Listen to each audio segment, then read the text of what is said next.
Alright, so hi, this is Morris Rosenthal at ifitjams.com. This is my quick rear brake disassembly job. I'm holding the pin from the back and just trying to get this lock washer off with my fingers.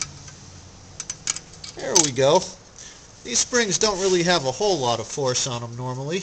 They're just the hold downs keep the shoes in place while letting them move on the backing plate, so they can't be too strong.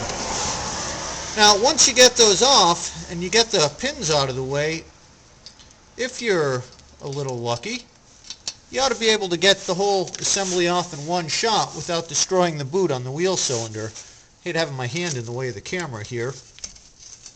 And there we go. The spring at the bottom is a bit of a pain in the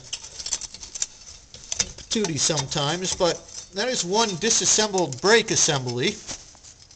And from this point I'll be able to easily remove the remaining springs holding it together. In fact, I guess we can do that right here if it makes the scenery a little more scenic. But what I'm after on this job is replacing this emergency brake cable, and it is a pain in the butt. There's no two ways about it.